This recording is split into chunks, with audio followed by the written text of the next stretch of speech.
230억 철거 보상금 숨기고 일부러 거짓골로 비워가 자식들 집 찾아간 어머니의 충격적인 결말. 그때 그 녀석의 얼굴을 나는 평생 잊지 못할 것이다. 아니, 잊을 수가 없을 것이다. 아니, 애초에 잊는다는 것 자체가 불가능할지도 모른다. 내 눈앞에서. 마치 더러운 벌레를 쫓아내듯 손을 내줬던 그 얼굴. 비아냥거리는 웃음기와 경멸이 뒤섞인 표정. 그리고 싸늘하고도 잔인했던 목소리까지. 모든 것이 230억이라는 돈이 가져온 비극적인 결과였음을 그 순간 나는 알 수 있었다. 허름한 행사에게 며칠 동안 씻지도 못해 냄새가 나는 나를 자신의 아들이라고는 상상조차 못하고 내쳤던 그 녀석. 아저씨, 저리 좀 가세요. 저런 차 앞에서 이러지 마시고 창피하니까. 나는 그저 멍하니 서 있었다. 내 아들이라고 믿었던, 아니, 평생 아들로 살아왔던 그 녀석의 입에서 나온 말은 칼날이 되어 내 심장을 찔렀다. 내가 죽어서야. 아니, 내가 가진 돈이 사라져야만 비로소 알 수 있는 진실이었다. 그 녀석의 눈빛은 내가 보잘것없는 거지로 보였을 것이다. 그에게 나는 그저 자신의 고급 외제차에 흠집이라도 낼까봐 걱정해야 할 존재, 낯선 행인들의 시선을 피해 빨리 사라져야 할 귀찮은 존재일 뿐이었다. 그날의 기억은 너무나 생생해서 마치 어제의 일처럼 느껴진다. 나는 김민준. 올해 58이다. 남들은 흔히 나를 성공한 사업가, 자수성가한 사람이라고 부른다. 그리고 나 스스로도 그렇게 믿으며 살아왔다. 이른 나이에 가난한 집안에서 태어나 온갖 고생을 다 겪었다. 뼈 빠지게 일했고, 남들 잘 때 잠 안 자고 일했다. 사업을 시작했을 때도 그랬다. 손해를 보는 한이 있더라도 정직하게 일하고 신뢰를 쌓아갔다. 그렇게 30년이 넘는 세월 동안 나는 230억이라는 거대한 재산을 일궈냈다. 서울의 중심가의 빌딩 몇 채와 주식, 현금을 합한 금액이었다. 이 정도면 내 남은 인생은 물론 두 아들에게까지 넉넉하게 물려줄 수 있을 거라 생각했다. 하지만 돈이 많아질수록 내 삶은 이상하게도 텅 비어갔다. 나는 외톨이였다. 아내 민경은 5년 전 지병으로 세상을 떠났다. 그녀는 나에게 가장 소중한 존재이자 유일한 안식처였다. 그녀가 떠난 후 내 삶은 거대한 공허로 채워졌다. 두 아들, 민호와 민국은 이미 각자의 가정을 꾸리고 독립했다. 큰아들 민호는 어엿한 사업가로, 둘째 민국은 외국계 회사에 다니며 남부럽지 않은 삶을 살고 있다. 나는 그 아이들이 잘 사는 것을 보며 뿌듯함을 느꼈다.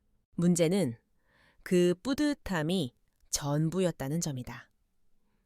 아이들은 자주 찾아오지 않았다. 찾아와도 잠깐이었다. 그나마도 내 안부를 묻는 시간보다 회사의 경영 상황이나 주식에 대한 이야기를 묻는 시간이 더 길었다. 가끔씩은 마치 나를 거대한 은행 ATM기처럼 대하는 것 같다는 생각마저 들었다. 그들의 눈빛에는 순수한 사랑이나 존경심보다는 잿빛 욕망과 기대가 가득했다. 내가 곧 죽을 사람이라도 되는 것처럼, 마치 내 재산을 어떻게든 빨리 차지하려는 사람들처럼 느껴졌다. 나는 가끔씩 혼자 술을 마시며 생각했다. 내가 이토록 외롭게 늙어가는 이유가 대체 뭘까? 아내의 빈자리가 커서일까? 아니면 내가 돈만 아는 구두소애처럼 살아와서일까? 자식들이 나에게 해주는 따뜻한 말 한마디보다 그들의 통장에 꽂히는 돈 한 푼을 더 반겼던 내 잘못일까? 아니었다. 나는 그들에게 아낌없이 줬다. 원하는 것을 뭐든 해줬고 어려울 때마다 손을 내밀었다. 그런데도 아이들은 점점 더 멀어져만 갔다. 그러던 어느 날이었다. 아내가 생전에 가장 좋아했던 영화를 혼자 보고 있었다. 한 부유한 아버지가 재산을 숨기고 거지 행색으로 변장해 자식들의 진심을 시험하는 내용이었다. 영화 속 아버지는 결국 자식들의 진심을 확인하고 절망했다.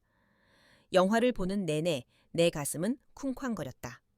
그건 단순한 영화가 아니었다. 내 삶의 축소판처럼 느껴졌다. 어쩌면 나도 저 아버지처럼 마지막 남은 희망을 확인하고 싶었던 걸까. 그날 밤 나는 잠을 이룰 수 없었다. 침대에 누워 천장을 바라보며 수많은 생각을 했다. 이대로 죽는다면 내 아이들은 슬퍼하기보다 그저 내 재산 분배에만 신경 쓸 것이다. 내 장례식장은 수많은 조문객으로 북적이겠지만 그들의 진심 어린 슬픔은 어디에도 없을 것이다. 나는 그런 식으로 떠나고 싶지 않았다. 죽기 전에 단 한 번이라도 좋으니 아이들이 내 진심을 알아주고 내가 가진 돈이 아닌 나 자체를 사랑해주는 것을 보고 싶었다. 그때 내 마음속에서 어떤 결심이 굳어졌다. 영화 속 아버지처럼 나도 시험해보자. 내가 가진 모든 것을 내려놓고 가장 비천한 모습으로 아이들에게 다가가자. 만약 그때도 아이들이 나를 아버지로 맞아준다면 나는 평생의 한을 풀 수 있을 것이다. 하지만 만약 그들이 나를 외면한다면 그래, 그때는 정말 모든 것을 포기해야겠지.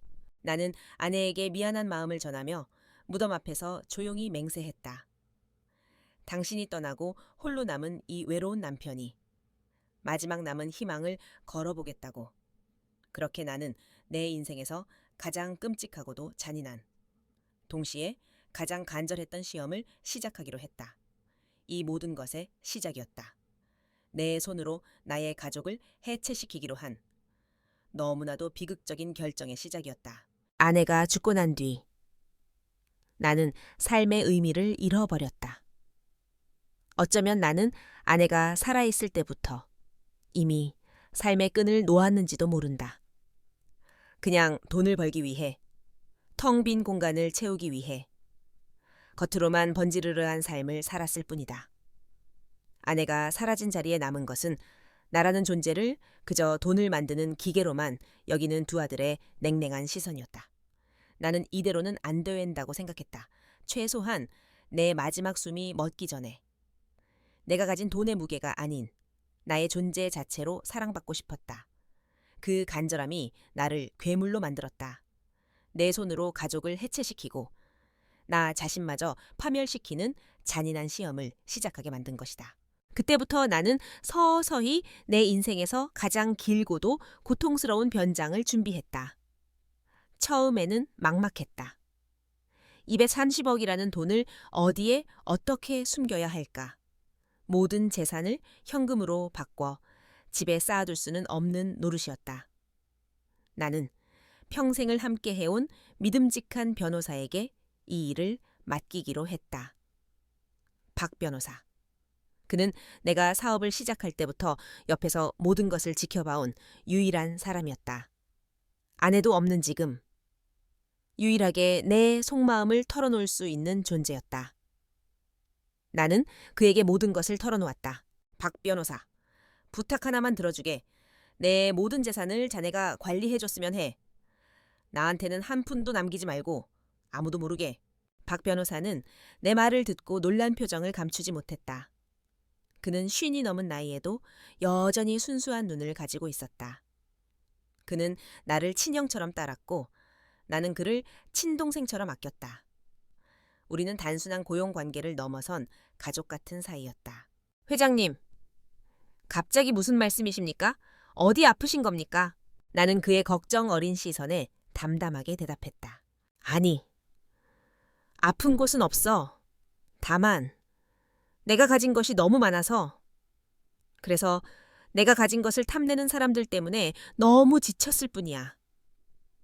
특히 내 아들들이, 나는 그 아이들이 돈이 아닌 나라는 사람을 사랑하는지 알고 싶네.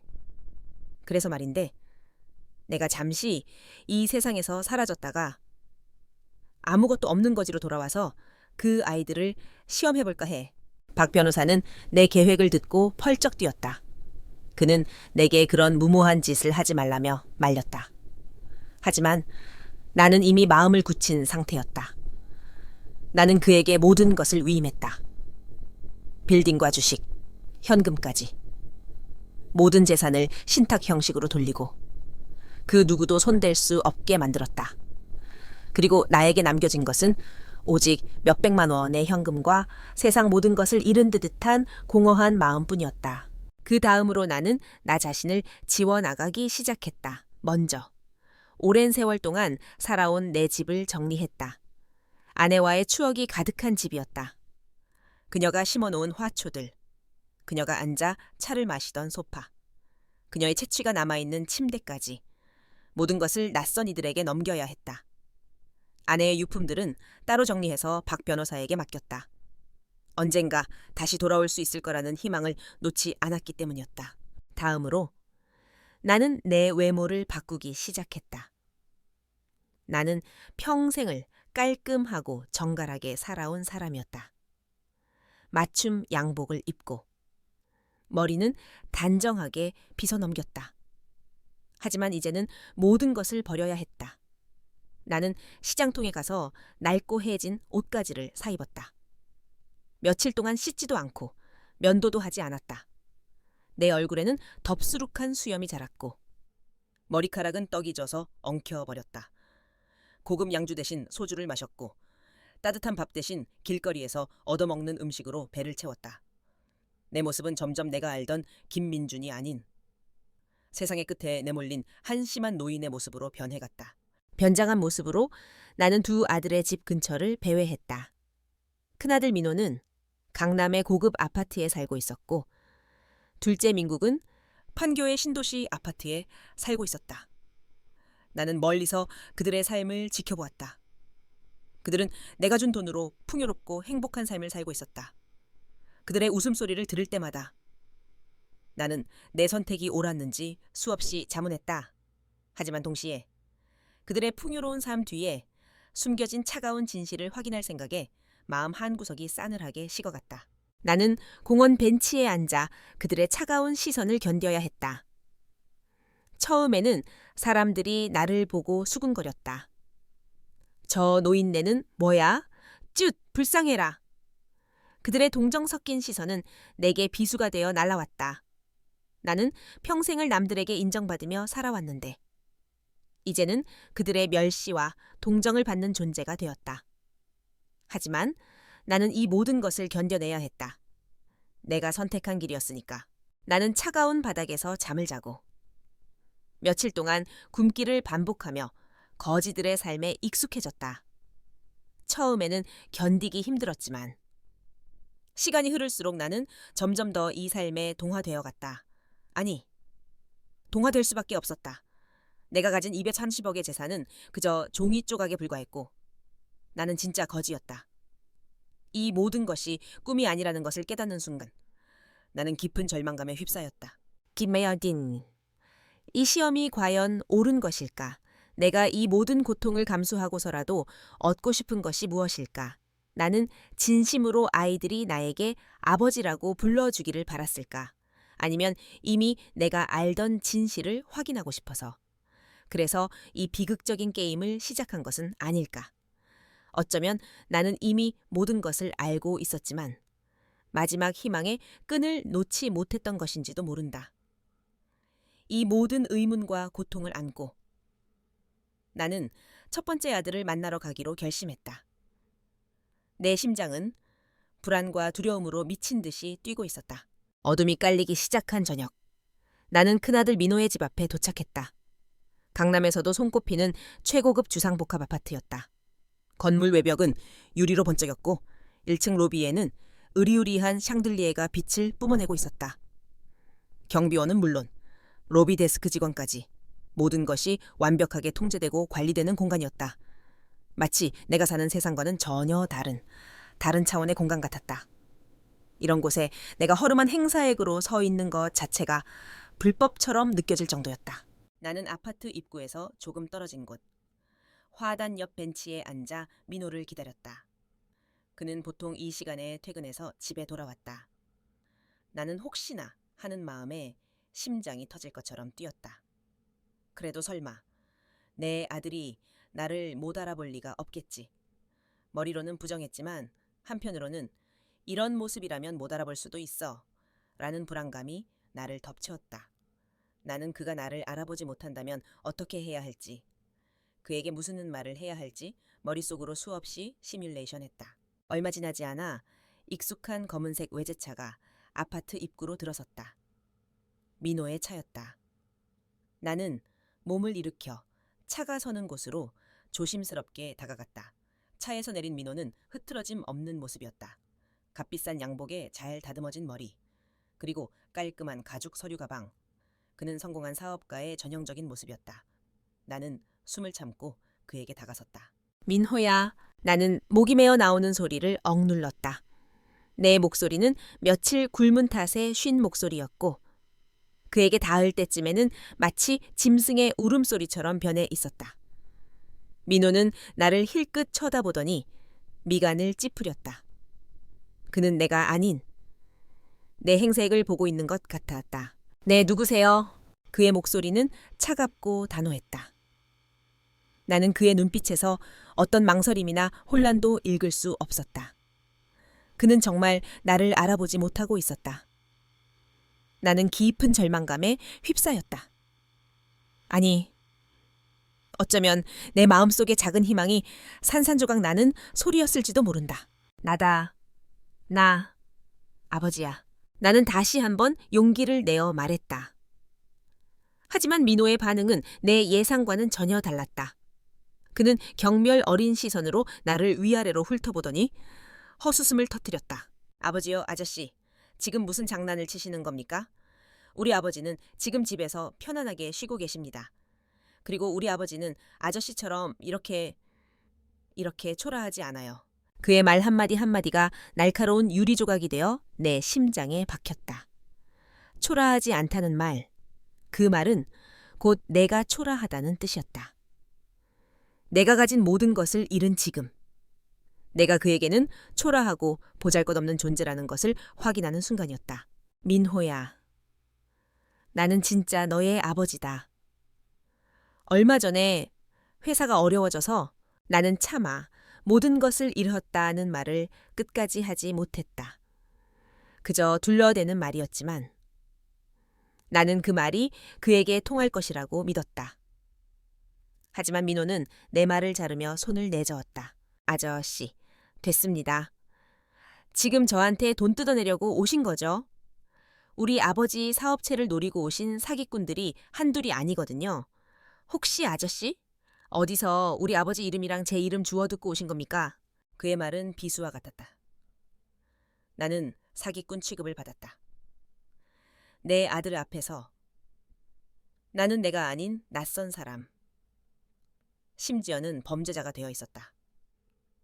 나는 너무나도 충격을 받아 아무 말도 할 수 없었다. 그때 민호는 자신의 지갑에서 10,000원짜리 지폐 몇 장을 꺼내 내 손에 쥐어주었다. 이거 받으시고 다시는 여기 찾아오지 마세요. 그리고 다른 곳 가서도 우리 아버지 이름 함부로 들먹이지 마시고. 나는 그가 쥐어준 돈을 바라보았다. 그가 내게 건넨 것은 돈이 아니라 나라는 존재를 향한 철저한 무시와 경멸이었다. 내가 수십 년간 뼈 빠지게 일해 키워낸 아들이 나에게 건네는 것이 고작 이런 것이라니. 내 눈에서 뜨거운 눈물이 흘러내렸다. 나는 그 돈을 바닥에 내팽개쳤다. 나는 네 아버지고 내게 돈을 구걸하러 온 게 아니야. 나는 떨리는 목소리로 겨우 말했다. 하지만 민호는 이미 내 말을 들을 의지가 없었다. 그는 바닥에 떨어진 돈을 힐끗 보더니 코웃음을 쳤다. 거지 아저씨치고는 자존심이 셋이네요. 됐고. 지금 당장 안 가시면 경비 부르겠습니다. 그의 말에 나는 완전히 무너졌다. 나는 아무 말도 할 수 없었다. 나는 그 자리에 서서 한참 동안 그를 바라보았다. 그는 나를 낯선 사람 취급하며 마치 존재하지 않는 사람처럼 나를 지나쳐 엘리베이터로 향했다. 나는 뒤돌아가는 그의 뒷모습을 보며 내가 정말로 모든 것을 잃었다는 것을 깨달았다. 230억의 재산이 아닌 아들이라는 존재를 잃었다는 것을. 차가운 밤공기 속에서 나는 홀로 흐느꼈다. 이 모든 것이 내가 자초한 일이었다는 것을 알면서도 그 고통은 너무나도 컸다. 며칠 동안 나는 큰아들 민호의 집 근처를 떠나지 못했다. 그를 만난 이후로 내 마음속에선 한 가닥 희망마저 완전히 사라졌다. 하지만 동시에 어쩌면 그가 나를 알아보지 못했을 뿐, 조금만 더 다가가면 아버지를 알아보지 못했다는 사실에 후회할지도 모른다는 미련이 나를 붙잡았다. 나는 그가 퇴근하는 길에 다시 한번 말을 걸었다.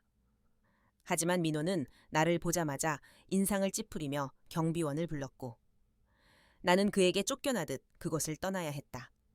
내 아들이라고 믿었던 존재에게서 철저히 외면당하는 경험은 내 영혼을 갈기갈기 찢어놓았다.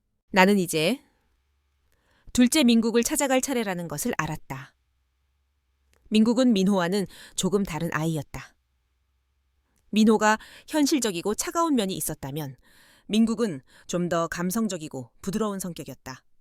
물론 그 역시 돈을 좋아했지만 형보다는 나에게 더 살갑게 대하곤 했다. 나는 민국이라면 나를 알아볼 것이라고, 혹여나 내가 가진 모든 것을 잃었다 해도 나를 외면하지는 않을 것이라고 믿고 싶었다. 그 미약한 희망이 나를 판교의 신도시 아파트로 이끌었다. 민국은 신혼집으로 꽤 큰 아파트를 장만했다. 물론 그 돈은 내가 보태준 것이었다. 나는 민국의 집이 잘 보이는 공원 벤치에 앉아 그를 기다렸다. 민호의 경우처럼 나는 혹시나 하는 마음에 그의 퇴근 시간에 맞춰 아파트 입구를 주시했다. 곧 익숙한 고급 세단이 지하 주차장으로 들어섰고, 잠시 후 민국이 아파트 입구로 들어서는 것이 보였다. 그는 아내와 함께였다. 둘은 서로 마주보며 웃고 있었는데 그 모습이 너무나 행복해 보여 나는 그들에게 다가갈 엄두조차 내지 못했다.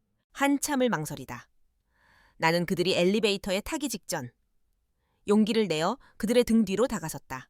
민국아. 나의 목소리를 들은 민국과 그의 아내는 동시에 뒤를 돌아보았다.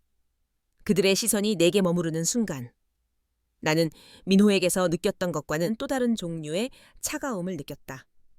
민호가 철저한 경멸을 보였다면 민국은 낯선 사람에 대한 의심과 귀찮음이 뒤섞인 표정이었다. 누구세요, 아저씨? 여기서 이러시면 안 돼요. 민국이 말했다. 그의 아내는 나를 보고 얼굴을 찡그리더니 마치 역겨운 것을 본 사람처럼 민국의 팔을 잡고 몸을 틀었다.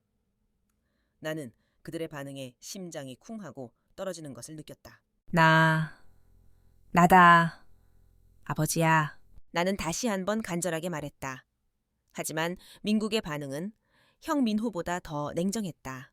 저희 아버지는 미국에 계세요, 아저씨. 대체 무슨 말을 하시는 겁니까? 그리고 옷은 왜 그러고 다니세요? 냄새도 나고. 그의 말이 끝나자마자 나는 내 몸에서 풍기는 퀴퀴한 냄새를 맡을 수 있었다. 며칠 동안 씻지 못한 몸이었다. 나는 내 모습이 그들에게 얼마나 역겹게 보일지 상상하며 고개를 숙였다. 민국의 아내가 민국의 팔을 잡아 끌었다. 여보, 빨리 가요. 이상한 사람 같아요. 민국은 나를 한번 힐끗 보더니 지갑에서 10,000원짜리 한 장을 꺼내 내게 내밀었다. 아저씨, 이거 받으시고 얼른 가세요. 저희 아버지 아니시잖아요. 불쌍하게 사시는 건 알겠는데 다른 데 가서 그러세요. 그의 손에 들린 10,000원짜리 지폐는 마치 내 존재의 가치를 증명하는 듯 했다. 나는 민호에게서 받은 돈을 내팽개쳤던 것처럼 이번에도 그 돈을 받고 싶지 않았다. 나는 그의 손을 뿌리치고 말했다. 나는 내 아버지다. 정말이다. 내가 가진 것을 모두 잃었다 해도 너에게는 아버지로 남고 싶었다. 나의 간절한 외침에 민국의 표정이 순간 굳어졌다. 하지만 그 순간뿐이었다. 그는 이내 냉소적인 웃음을 지으며 말했다.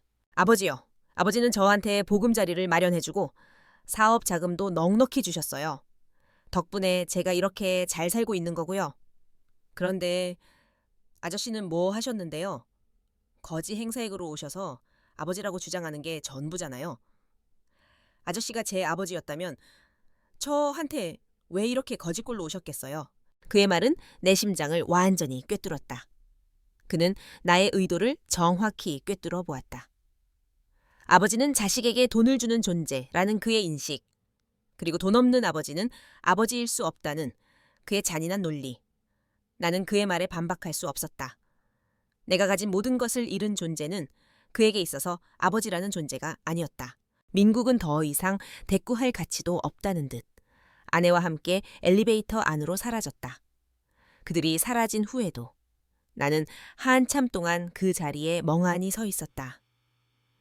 내 마음속의 마지막 희망이 산산조각 나는 순간이었다. 민호는 나를 몰라봤고 민국은 내가 돈 없는 아버지라는 이유로 나를 거부했다. 내 두 아들에게 나는 더 이상 아버지가 아니었다. 나는 그저 돈에 환장한 한심한 늙은이에 불과했다. 나는 이제 갈 곳이 없었다.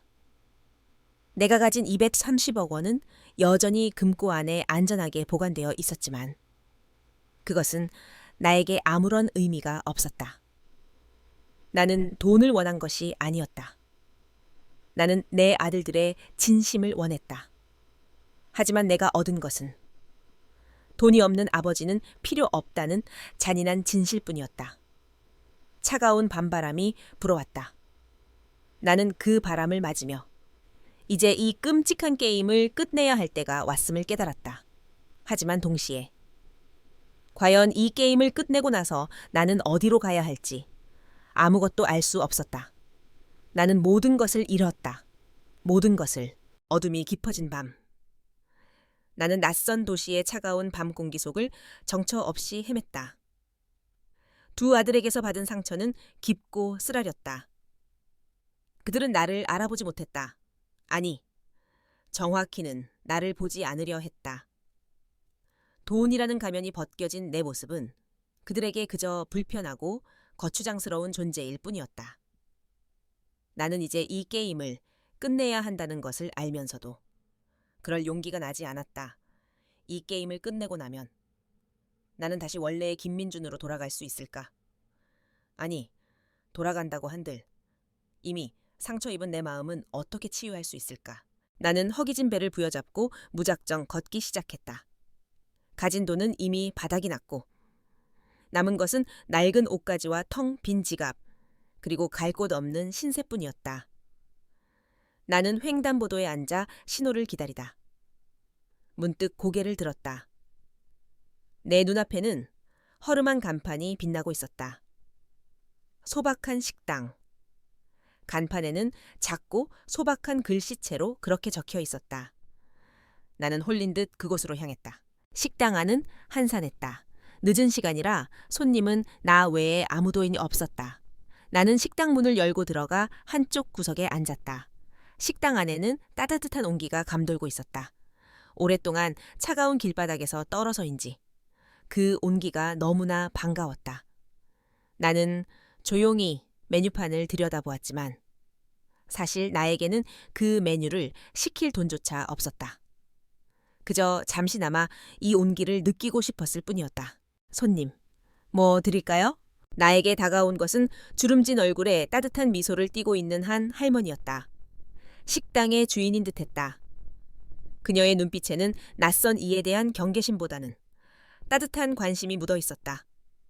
나는 그녀의 따뜻한 시선에 차마 거짓말을 할 수가 없었다. 저는 돈이 없습니다. 나는 고개를 숙이며 말했다. 내 입에서 나온 말은 마치 가시처럼 나를 찔렀다. 230억 원의 재산을 가진 내가 밥 한 끼 먹을 돈이 없다고 말하는 현실이 너무나도 비참하게 느껴졌다. 하지만 할머니는 내 말을 듣고도 표정 하나 바뀌지 않았다. 그녀는 오히려 내게 의자를 하나 끌어와 앉으시더니 담담하게 말을 건넸다. 손님 얼굴 보니 며칠 굶으신 것 같은데 우선 앉아서 따뜻한 물이라도 한 잔 드세요. 돈은 나중에 형편 좋아지면 그때 갖다 주시면 되지. 여기는 믿음으로 운영하는 식당이니까. 나는 그녀의 말에 울컥했다. 나는 평생을 돈으로 사람을 평가하며 살아왔다. 돈이 있는 사람은 귀한 사람이고 돈이 없는 사람은 한심한 사람이라고 생각했다. 하지만 이 할머니는 나에게 그런 잣대를 들이대지 않았다.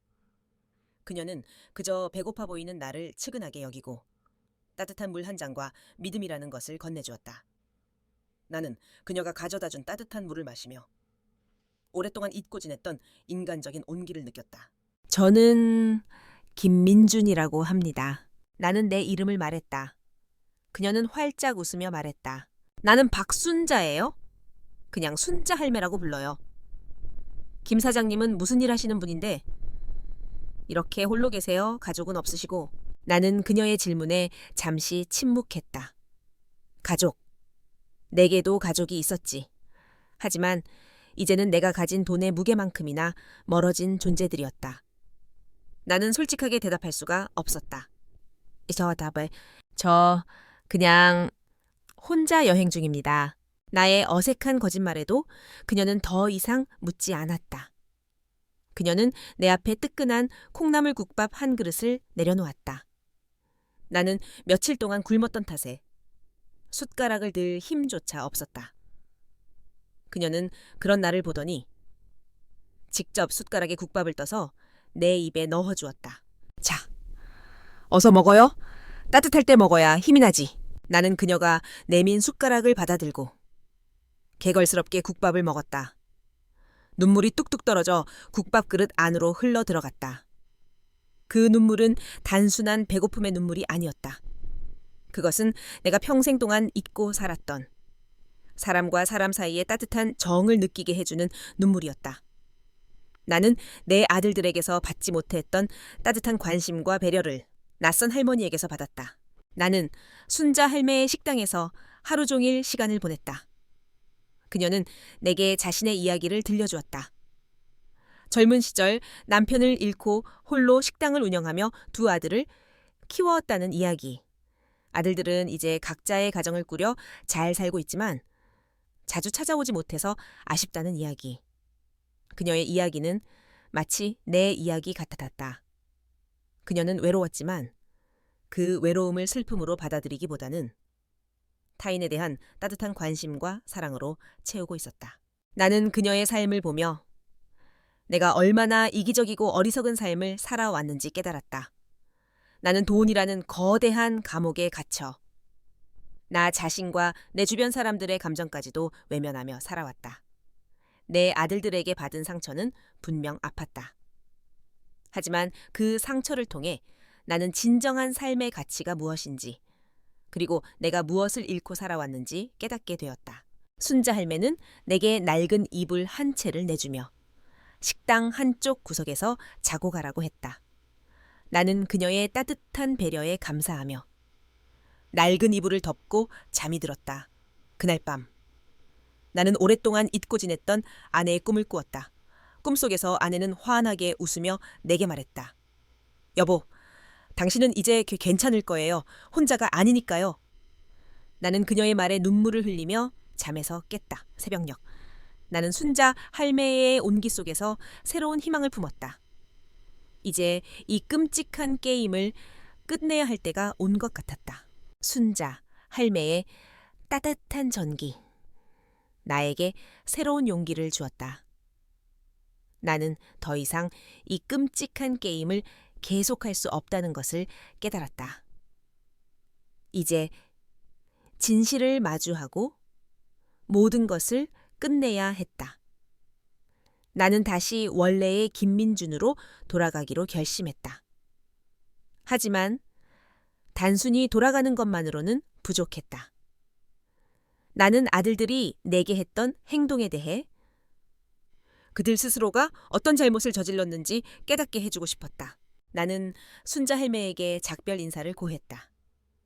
그녀는 내게 따뜻한 차 한 잔을 더 건네며 다음에 또 와요. 김 사장님 하고 말했다. 나는 그녀의 따뜻한 말에 감사하며 언젠가 꼭 다시 찾아오겠다고 약속했다. 그녀에게는 돈 대신 내 진심이 담긴 약속을 남기고 싶었다. 나는 박 변호사에게 전화를 걸어 내 계획을 알렸다. 그는 내 목소리를 듣고 감격하며 울먹였다. 회장님, 살아계셨군요. 정말 다행입니다. 제가 얼마나 걱정했는지 아십니까? 오익인디니지. 나는 그의 목소리에서 진심 어린 걱정을 느낄 수 있었다. 230억 원의 재산 앞에서 흔들리지 않고 나라는 사람을 진심으로 걱정해주는 유일한 사람이었다. 나는 그에게 모든 재산을 원래대로 돌려놓고 두 아들과 만날 자리를 마련해달라고 부탁했다. 자네가 이 모든 것을 증언해줘야겠네. 내가 어떻게 살아왔는지, 그리고 내가 왜 이런 짓을 했는지 말이야. 박 변호사는 내 부탁을 흔쾌히 승낙했다. 나는 이 모든 것을 끝내기 위해 마지막으로 두 아들에게 연락을 취하기로 했다. 먼저 민호에게 전화를 걸었다. 그의 전화번호를 누르는 내 손은 미세하게 떨렸다. 혹시라도 그가 내 전화를 받지 않으면 어떡할까? 아니, 전화를 받는다 해도 어떤 반응을 보일까? 네, 여보세요? 익숙하지만 차가운 민호의 목소리가 수화기 너머로 들려왔다. 나는 최대한 침착하게 말했다. 나다. 민녀야. 아버지 어디 계셨어요? 아무리 연락을 드려도 안 받으시고 비서님도 모르고 저 정말 걱정 많이 했습니다. 민호의 목소리는 평소와 달리 다급하고 불안해 보였다. 나는 그의 걱정이 나에 대한 것인지 아니면 내 재산에 대한 것인지 가늠하기 어려웠다. 그래, 좀 몸이 안 좋아서 말이야. 그런데 내가 자네한테 할 말이 있네. 아주 중요한 얘기니까. 이번 주말에 변호사 사무실에서 만나세. 변호사 사무실이요. 혹시 무슨 일 있으세요? 건강 문제라도. 민호의 목소리에는 걱정 반, 그리고 재산 분배 문제에 대한 기대감 반이 섞여 있는 듯 했다. 나는 그의 속마음을 읽을 수 있었다. 그에게는 내가 아픈 것보다 내 재산이 어떻게 될지가 더 중요한 문제인 것 같았다. 그 문제는 그때 가서 얘기하기로 하고 민국이도 함께 오라고 하게. 나는 그렇게 말하고 전화를 끊었다. 민호는 나를 다시 만나게 될 생각에 기뻐하는 것처럼 보였다. 하지만 나는 알고 있었다. 그가 기뻐하는 것은 내가 돌아왔기 때문이 아니라 내 재산이 돌아왔기 때문이라는 것을. 민국에게도 전화를 걸었다. 그의 목소리는 민호보다 더 당황한 기색이었다. 아버지 형한테 연락받았어요. 대체 어디 가셨던 거예요? 저희가 얼마나 걱정했는데요? 민국은 마치 연극을 하듯 과장된 목소리로 말했다. 나는 그에게서 진심을 느낄 수 없었다. 그래, 너희들한테 할 말이 있어서 민호와 함께 변호사 사무실로 오게. 네, 알겠습니다, 아버지. 정말 아무 일 없으신 거죠? 나는 그의 질문에 대답하지 않고 전화를 끊었다. 그의 마지막 말은 걱정이라기보다는 확인에 가까웠다. 내가 가진 재산에 아무런 문제가 없기를 바라는 간절한 확인이었다. 나는 두 아들과의 만남을 준비하며 마음을 가다듬었다. 이번 만남은 내 인생의 마지막 시험이 될 것이다. 나는 그들에게 어떤 기대를 하지 않았다. 이미 모든 것을 확인했으니까. 하지만 나는 그들이 나에게 했던 행동에 대해, 그들이 얼마나 잔인하고 이기적이었는지, 그리고 그들이 얼마나 큰 것을 잃었는지 깨닫게 해주고 싶었다. 며칠 후 나는 말끔한 양복을 차려입고 박 변호사 사무실로 향했다. 나는 이제 거지 행색의 김민준이 아니었다. 나는 230억 원의 재산을 가진 회장 김민준이었다. 하지만 나는 알고 있었다. 겉모습은 돌아왔지만 내 마음속의 상처는 결코 지울 수 없다는 것을. 나는 그 상처를 그대로 안고 내 두 아들과의 마지막 대면을 준비했다. 그 만남이 내게 어떤 결과를 가져다 줄지 나는 이미 알고 있었다. 두 아들을 만난다는 생각에 나는 전날 밤을 꼬박 새웠다. 잠 못 이루는 밤이었다. 나는 그동안 겪었던 모든 일들을 다시 떠올려 보았다. 두 아들의 차가운 시선, 그들이 건넸던 돈, 그리고 낯선 할머니의 따뜻한 국밥 한 그릇까지. 모든 것이 너무나도 생생해서 나는 이 모든 것이 정말 나에게 일어났던 일인지 믿기 어려울 정도였다. 나는 아침 일찍 일어나 면도를 하고 오랜만에 새 양복을 꺼내 입었다. 거울 속에 나는 더 이상 며칠 동안 씻지 못한 거지 행색의 노인이 아니었다. 나는 성공한 사업가, 240억 원의 재산을 가진 김민준 회장이었다. 하지만 거울 속 내 눈은 예전의 당당함과 자신감 대신 깊은 슬픔과 고통이 서려 있었다. 나는 이제 겉모습만 회장일 뿐 속은 완전히 텅 비어버린 껍데기 같은 존재였다. 약속 시간보다 30분 일찍 박 변호사 사무실에 도착했다. 박 변호사는 나를 보자마자 눈시울을 붉혔다. 회장님, 정말 돌아오셔서 다행입니다. 그동안 마음고생이 얼마나 심하셨을지 나는 그의 따뜻한 말에 옅은 미소를 지어 보였다. 그 미소는 진심에서 우러나온 미소는 아니었지만 그의 마음을 위로해주고 싶었다. 걱정했네, 박 변호사. 자네 덕분에 내가 이렇게 무사히 돌아올 수 있었네. 고맙네. 우리는 잠시 동안 조용히 차를 마시며 대화를 나눴다. 박 변호사는 그동안 내가 없는 동안 두 아들이 내 재산에 대해 얼마나 집요하게 물어왔는지, 그리고 내 행방에 대해 얼마나 무관심했는지 이야기해 주었다. 나는 이미 짐작하고 있었던 사실이었지만 직접 그의 입을 통해 들으니 가슴 한 구석이 다시금 아려왔다. 곧이어 문이 열리고 민호와 민국이 들어섰다. 두 아들은 평소와 다름없이 깔끔하고 당당한 모습이었다. 그들은 나를 보자마자 활짝 웃으며 다가왔다. 아버지 정말 괜찮으신 거예요? 연락도 안 되시고? 얼마나 걱정했는지 아세요, 민국? 그러게 말이에요. 아버지, 혹시 어디 아프신 건 아니죠? 병원은 다녀오셨어요, 민호. 그들의 목소리에는 걱정이 담겨 있었지만 그들의 눈빛에는 다른 것이 있었다. 그들의 눈은 마치 먹이를 발견한 사냥꾼의 눈처럼 빛나고 있었다. 그들은 내 안색을 살피는 것이 아니라 내가 숨겨놓은 재산의 행방을 묻고 있었다. 나는 그들의 속마음을 꿰뚫어 보고 있었다. 나는 그들에게 자리에 앉으라고 손짓했다. 분위기는 이내 싸늘하게 가라앉았다. 나는 그들을 마주보며 천천히 입을 열었다. 두 아들아, 오늘 내가 너희들을 부른 이유는 너희에게 할 말이 있어서다. 그리고 너희에게 보여줄 것이 있어서다. 나는 박 변호사를 쳐다보았다. 그는 내 눈빛을 읽고 자리에서 일어나 내 앞으로 서류철 몇 개를 가져왔다. 민호야, 민구가, 내가 너희에게 부탁이 하나 있다. 두 아들은 긴장한 표정으로 나를 바라보았다. 그들의 눈빛은 마치 재산 상속에 대한 유언이라도 듣는 것처럼 진지했다. 내가 잠시 동안, 며칠 동안 모든 것을 잃은 것처럼 살았었다. 내 말에 두 아들의 표정이 순간 굳어졌다. 그들은 이해할 수 없다는 표정으로 서로를 쳐다보았다.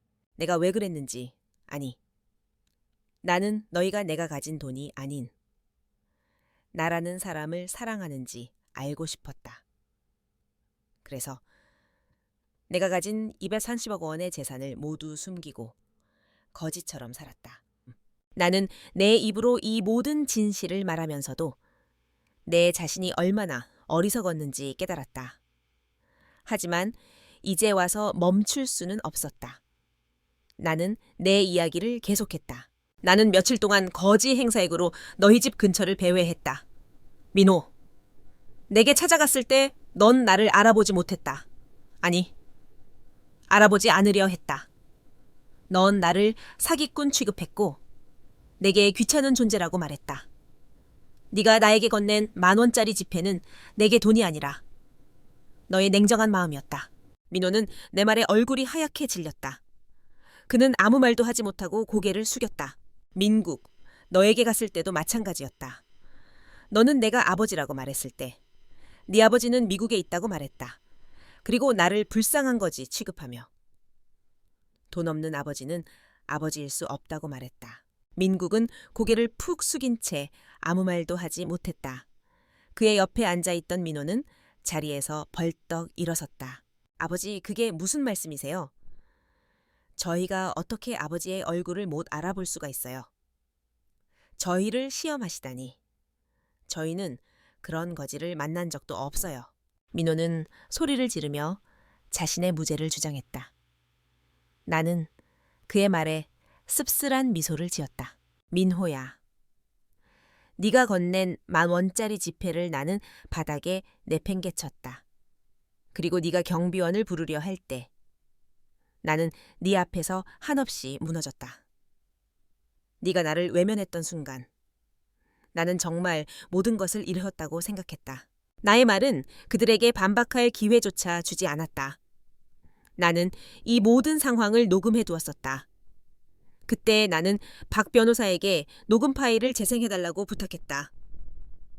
녹음 파일 속에는 내가 거지로 변장했을 때 민국과 나누었던 대화들이 고스란히 담겨 있었다. 그들의 차갑고 냉소적인 목소리, 그리고 나의 간절하고 절박했던 목소리가 사무실을 가득 채웠다. 그들은 더 이상 아무 말도 할 수 없었다. 그들의 얼굴은 핏기 하나 없이 새하얗게 질려 있었다. 나는 그들을 바라보며 마지막으로 말했다. 나는 너희에게 사랑을 받고 싶었다. 돈이 아닌 나라는 사람을 사랑해주는 자식의 진심을 원했다. 하지만 너희는 내게 철저한 외면과 냉정한 시선만을 보여주었다. 이제 이 게임은 끝났다. 나는 그들에게서 등을 돌렸다. 내 등 뒤로 그들의 절망적인 표정이 그려지는 것 같았다. 나는 이제 그들에게 어떤 기대도 할 수 없다는 것을 알았다. 이 시험은 나를 위해 시작한 것이었지만 결국 나를 파멸로 이끌었다는 것을 깨달았다. 민호와 민국의 얼굴은 경악과 분노, 그리고 당혹감으로 일그러져 있었다. 그들은 녹음된 자신의 목소리를 듣고도 믿을 수 없다는 표정이었다. 민호는 벌떡 일어나 목소리를 높였다. 아버지, 그게 무슨 말씀이세요? 저희를 믿지 못해서 그런 짓을 하시다니요? 그리고 저희가 언제 아버지를 거지 취급했다고 그러세요? 아까 말씀드렸잖아요. 저희는 그런 사람을 만난 적이 없다고요. 민호의 말은 진실을 부정하려는 발악에 불과했다. 나는 그의 눈빛에서 후회나 미안함 대신 억울함과 분노를 읽었다. 그에게는 내가 왜 이런 짓을 했는지에 대한 이해심이 없었다. 그저 아버지가 자신들을 믿지 못하고 시험했다는 사실에 대한 배신감과 그로 인해 자신들이 얻게 될지도 모르는 불이익에 대한 두려움만이 가득했다. 민국 또한 민호의 옆에 서서 소리쳤다. 맞아요? 아버지, 저희가 얼마나 아버지를 존경하는데요. 저희한테는 아버지가 세상에서 가장 존경스러운 분이세요. 그런데 어떻게 아버지가 저희를 그런 식으로 시험하실 수가 있어요? 저희가 그 거지 아저씨를 만났던 건 맞지만 그게 아버지일 줄 어떻게 알았겠어요? 아버지도 잘못하신 거잖아요. 그의 마지막 말은 내 심장을 칼로 찌르는 듯했다. 그는 자신의 잘못을 인정하기는커녕 오히려 내게 책임을 전가하고 있었다. 그들은 나를 향한 자신들의 행동을 부끄러워하거나 반성하기는커녕 나를 비난하고 있었다. 돈 없는 아버지는 아버지일 수 없다고 말했던 그들의 잔인한 논리는 이제 아버지 스스로 거지로 변장했으니 그 책임을 아버지에게 돌리는 것이 맞다는 궤변으로 변질되어 있었다. 나는 자리에서 일어나 그들을 정면으로 바라보았다. 내 어휘들에게 나는 어떤 존재였냐? 내가 가진 돈, 명예, 그리고 권력. 그것들이 모두 사라진다면 나는 너희에게 어떤 존재였냐? 일요아오이니싱. 내 질문에 그들은 대답하지 못했다. 대답할 수 없었을 것이다. 그들에게 나는 돈과 명예를 가져다주는 아버지. 그 이상도 이하도 아니었으니까. 이게 너희들의 진심이다. 나는 너희들이 진심으로 나를 걱정해주기를 바랐다. 나의 안부를 묻고 내 빈자리를 걱정해주기를 바랐다. 하지만 너희들의 머릿속에는 오직 230억이라는 돈뿐이었다. 나는 너희가 그토록 멸시했던 거지 행색으로 너희 눈앞에 나타났을 때 너희는 나를 외면했다. 그것이 너희들이 내게 보여준 진정한 모습이었다. 내 말의 민호는 분노를 참지 못하고 소리쳤다. 그럼 그동안 저희한테 쓰라고 주셨던 돈은 뭐였는데요? 그게 다 저희를 시험하기 위한 거였어요? 저희한테? 왜 그렇게 많은 돈을 주셨어요? 저희가 그 돈을 다 썼는데 이제 와서 저희한테 그렇게 말씀하시면 저희는 뭐가 되는데요? 저희는 아버지의 돈 때문에 이렇게 된 거예요. 그의 말은 충격적이었다. 그는 자신의 탐욕을 인정하기는커녕 그 모든 것을 내가 준 돈 때문이라고. 내 탓이라고 말했다. 마치 돈이 자신들을 망쳤다는 듯이. 나는 그의 말에 더 이상 대화할 가치를 느끼지 못했다. 나는 박 변호사를 바라보았다. 그는 조용히 서류처를 열어 그들에게 보여주었다. 두 분께서는 회장님께서 모든 재산을 신탁회사에 맡기셨고 상속 절차를 무기한 연기하겠다는 유언장을 작성하셨다는 것을 알아두십시오. 물론 회장님께서 원하시면 언제든지 철회할 수 있습니다만 현재로서는 이 결정이 최종적인 것입니다. 박 변호사의 말이 끝나자마자 민호와 민국의 얼굴은 순식간에 절망과 공포로 물들었다. 그들의 눈빛은 더 이상 분노가 아닌 모든 것을 잃은 자의 절규로 가득했다. 아버지, 그게 무슨 말씀이세요? 제발 다시 생각해 주세요. 저희가 잘못했어요, 아버지. 저희가 죽을 죄를 지었습니다. 한 번만 용서해 주세요. 이게 쉬울 수 있고. 민국은 무릎을 꿇고 울면서 나에게 애원했다. 민호 역시 내 바지가랑이를 붙잡고 울기 시작했다. 그들의 눈물은 진심이 아니었다. 그들의 눈물은 내가 아닌 230억 원이라는 돈을 잃게 될지도 모른다는 공포에서 비롯된 것이었다. 나는 그들의 가증스러운 눈물에 역겨움을 느꼈다. 그들은 내가 거지 행색을 했을 때는 나를 철저히 외면했지만 이제 내가 230억 원의 재산을 가졌다는 사실을 알고 나자 나를 아버지라고 부르며 울고 있었다. 나는 그들의 손을 뿌리치고 자리에서 일어섰다. 나는 너희들이 나를 돈이 아닌 아버지로 불러주기를 바랐다. 하지만 너희는 결국 이 순간에도 돈 때문에 나를 찾고 있구나. 이 모든 것은 너희들의 선택이었다. 너희들은 돈을 선택했고 나는 너희를 포기하겠다. 나는 그렇게 말하고 변호사 사무실을 나섰다. 내 등 뒤로 두 아들의 절규와 울음소리가 들려왔다. 그들의 울음소리는 마치 내 심장을 찢는 소리처럼 들렸다. 나는 그들의 울음소리를 뒤로하고 아무도 없는 거리로 나섰다. 모든 것이 끝났다. 내 손으로 시작한 이 잔인한 시험은 결국 가족이라는 이름의 모든 것을 파괴하고 말았다. 나는 이제 진정한 홀로였다. 230억 원의 재산을 가졌지만 가장 소중한 것을 잃어버린 세상에서 가장 불쌍한 사람이 되었다. 사무실을 나서는 내 등 뒤로 두 아들의 절규가 쏟아져 내렸다. 그 울음소리는 아버지를 잃은 슬픔이 아니라 230억 원이라는 거대한 돈을 잃게 될지도 모른다는 공포에서 비롯된 것이었다. 나는 내가 원했던 진실을 마주했지만 내 마음은 결코 가볍지 않았다. 나는 이 잔인한 시험에서 승리했지만 내 삶의 가장 중요한 전쟁에서는 패배했다. 나는 가족을 잃었다. 차가운 도시의 넌 쌓인 아래 나는 정처 없이 거리를 헤맸다. 두 아들의 모습이 자꾸만 아른거렸다. 한때는 내 품에 안겨 세상에서 가장 안전한 곳이라고 믿었던 아이들, 내 다리에 매달려 재롱을 부리던 작은 천사들. 나는 그 아이들에게는 영웅이었고 그 아이들에게는 세상의 전부였다. 민호는 퇴근하는 나를 보고 달려와 덥석 안겼고 민국은 삐뚤빼뚤한 그림을 그려와서는 세상에서 가장 멋진 아빠 그림이라며 내게 자랑하곤 했다. 그 추억들은 이제 내 심장을 짓누르는 날카로운 파편이 되어버렸다. 후회와 고통이 나를 집어삼켰다. 내가 잘못했을까? 나는 아이들이 결코 통과할 수 없는 잔인한 시험을 치르게 한 것일까? 나는 그들에게 너무나 풍요로운 삶을 제공했고 그로 인해 그들은 물질에 대한 탐욕만을 키웠고 삶의 진정한 가치를 잃어버렸다. 내가 그들에게 돈은 주었지만 사람다운 삶을 사는 법은 가르치지 못했다.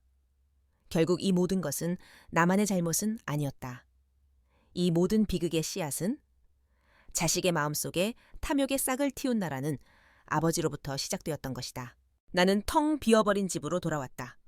아내가 세상을 떠난 뒤 두 아들마저 떠나버린 이 집은 거대하고 차가운 무덤과도 같았다. 나는 아내가 마지막 숨을 거두었던 침실로 들어갔다. 아직도 그녀의 채취가 희미하게 남아있는 듯했다. 그녀의 베개를 만지작거리자 나는 잊고 지냈던 그리움에 눈물을 쏟아냈다. 뜨거운 눈물이 베개를 흥건히 적셨다. 나는 진실을 얻었지만 그 진실은 너무나 잔혹해서 그 어떤 구원도 허락하지 않았다. 나는 모든 것을 잃어었다. 거실에 홀로 앉아 창밖을 바라보았다. 도시는 여전히 화려한 불빛으로 가득했지만 내 마음속은 깊은 절망의 구덩이처럼 어둡고 공허했다. 나는 233억 원이라는 거대한 재산을 가졌지만 아들의 따뜻한 포옹 한 번을 살 수 없었다. 나는 명성과 지위를 가졌지만 자식들의 진심 어린 안부 한마디를 얻을 수 없었다. 내 삶은 겉만 번지르르한 빈 껍데기였고 나는 그 껍데기를 벗어던지는 순간 모든 것이 무너져 버렸다는 것을 깨달았다. 나는 순자 할머니의 말을 떠올렸다. 가족이 멀리 있어도 혼자서라도 잘 살면 언젠가는 돌아올 거예요. 그녀는 내게 용서와 포용의 가치를 가르쳐 주었지만 나는 그 가르침을 따를 만큼 강인하지 못했다. 나는 잔혹한 진실과 정면으로 맞서기로 결정했고 이제 그 결과는 내 몫이 되었다. 나는 스스로 내 아들들과 나를 이어주던 다리를 무너뜨렸다. 나는 휴대폰을 꺼내 주소록을 열었다. 민호, 민국, 그들의 이름은 여전히 그 자리에 있었다. 하지만 나는 전화를 걸 수 없었다. 나는 이미 알고 있었다. 내가 전화를 건다고 해도 우리의 관계는 예전으로 돌아갈 수 없을 것이다. 이미 깨져버린 거울처럼 아무리 노력해도 금이 간 흔적은 영원히 남을 것이다. 눈을 감자. 나는 깊은 고독 속으로 빠져들었다. 230억 원이라는 돈은 한 남자의 마음속에 파고든 공허함을 메울 수 없었다. 나는 진실을 찾았고 사랑을 찾고자 했지만 결국 남은 것은 깊은 후회와 상실감뿐이었다. 나는 그 진실의 대가로 내 가족을 지불했다. 너무나도 값비싼 대가였다. 나는 모든 것을 가졌지만 이제는 아무것도 가지지 못했다. 나는 여전히 김민준이었지만 더 이상 아버지일 수 없었다. 나는 여전히 부자였지만 사랑에서는 가장 가난한 사람이었다. 나는 내 손으로 내 삶을 벗어날 수 없는 비극 속으로 밀어 넣었다. 아들이었던 두 존재의 절규를 뒤로 하고 나는 다시 혼자가 되었다. 모든 것이 끝났다고 생각했다. 하지만 끝은 새로운 시작을 의미하기도 했다.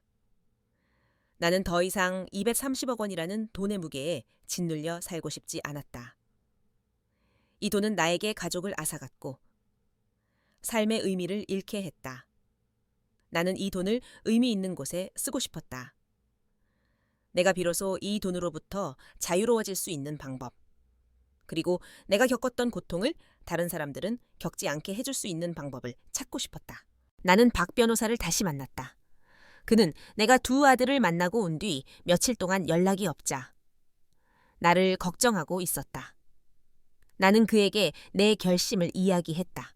박 변호사, 나는 이 모든 재산을 사회에 환원하기로 했네. 내 이름으로 재단을 설립하고 싶네. 박 변호사는 내 말에 놀랐지만 이내 고개를 끄덕였다. 그는 내가 왜 그런 결심을 했는지 이해하는 듯했다. 회장님, 정말 잘 생각하셨습니다. 제가 도와드리겠습니다. 어떤 재단을 만들고 싶으십니까? 네, 아버님 지가 내가 겪었던 것처럼 가족의 해체와 단절을 겪고 있는 사람들을 돕고 싶네. 그리고 나처럼 소외되고 홀로 외롭게 살아가는 노인들을 돕고 싶네. 재단 이름은 순자 할매 재단이라고 짓고 싶네. 순자 할매. 밥 한 끼 값도 없었던 나에게 따뜻한 국밥 한 그릇과 믿음을 건네주었던 사람. 나는 그녀에게서 잊고 살았던 인간적인 정과 사랑을 느꼈다. 그분 덕분에 내가 다시 일어설 수 있었고 새로운 삶의 희망을 품을 수 있었다. 그분처럼 나도 누군가에게 그런 희망을 줄 수 있는 존재가 되고 싶었다. 재단 설립은 순조롭게 진행되었다. 나는 내 재산 230억 원을 모두 출연했다. 내가 평생을 바쳐 이룬 모든 것을 기꺼이 내놓았다. 이 돈이 내게 가져다 주었던 고통과 탐욕의 그림자를 씻어내고 싶었다. 나는 두 아들에게 내가 재산을 모두 사회에 환원했다는 사실을 알렸다. 그들은 내게 전화를 걸어와 소리를 질렀다. 아버지, 어떻게 그러실 수가 있어요? 그건 저희 재산이잖아요? 저희가 어떻게 아버지한테 그렇게 심한 말씀을 했다고 해서 이렇게 저희를 버리실 수가 있어요. 민호, 맞아요. 아버지 저희가 찾아뵙고 용서를 빌려고 했는데 어떻게 이렇게 저희를 배신하실 수가 있어요. 당장 재단을 해체하세요. 그 돈은 저희한테 주셔야죠. 민국, 그들의 목소리에는 후회나 반성이 아닌 빼앗긴 것에 대한 분노와 원망만이 가득했다. 나는 그들에게 더 이상 아무런 감정도 느끼지 못했다. 나는 그들의 전화번호를 삭제하고 다시는 그들과 연락하지 않기로 했다. 나는 그들에게 돈을 주지 않았지만 그들은 이미 내가 준 돈에 의해 영원히 가난한 영혼이 되어버렸다는 것을 깨달았다. 재단은 순자 할매의 재단이라는 이름으로 세상에 알려졌다. 재단은 고독한 노인들을 위한 복지 사업과 가족 간의 갈등을 겪는 사람들을 위한 상담 사업을 시작했다. 나는 재단의 이사장이 되었지만 나는 내 신분을 숨기고 봉사활동에 참여했다. 나는 허름한 옷차림으로 고독한 노인들을 찾아가 말벗이 되어주었고 그들에게 따뜻한 밥 한 끼를 대접했다. 나는 그들의 눈빛에서 나 자신의 모습을 보았다. 그리고 그들을 도우면서 나 자신도 치유되고 있다는 것을 느꼈다. 어느덧 몇 년의 시간이 흘렀다. 나는 여전히 순자 할매의 재단의 봉사자로서 평화로운 삶을 살고 있었다. 나는 가끔씩 순자 할매의 식당에 찾아가 따뜻한 국밥 한 그릇을 얻어먹고 그녀와 함께 지난날의 이야기를 나누곤 했다. 그녀는 내가 가진 모든 것을 알고 있었지만 나에게는 여전히 김 사장님이라고 부르며 따뜻한 정을 건네주었다. 나는 두 아들을 잊지 않았다. 하지만 더 이상 그들을 원망하지 않았다. 그들은 그들 나름대로의 삶을 살고 있을 것이다. 나는 그들에게 모든 것을 주고 싶었지만 결국 그들에게 가장 필요한 것은 돈이 아닌 진정한 사랑과 관심이었다는 것을 너무 늦게 깨달았다. 하지만 나는 이제 내가 가야 할 길이 무엇인지 알고 있었다. 나는 230억 원이라는 재산을 모두 잃었지만 마음의 평화를 얻었다. 나는 가족을 잃었지만 세상의 많은 이들에게 가족이 되어주었다. 나는 돈이 없는 아버지가 되었지만 이제는 진정한 의미의 아버지가 되었다. 내 삶은 비극으로 시작되었지만 이제는 소박하지만 의미 있는 구원으로 향하고 있었다. 나는 더 이상 외롭지 않았다. 밤하늘의 별을 보며 나는 아내에게 조용히 속삭였다. 당신 덕분에 내가 이제야 진짜 삶을 살게 되었어.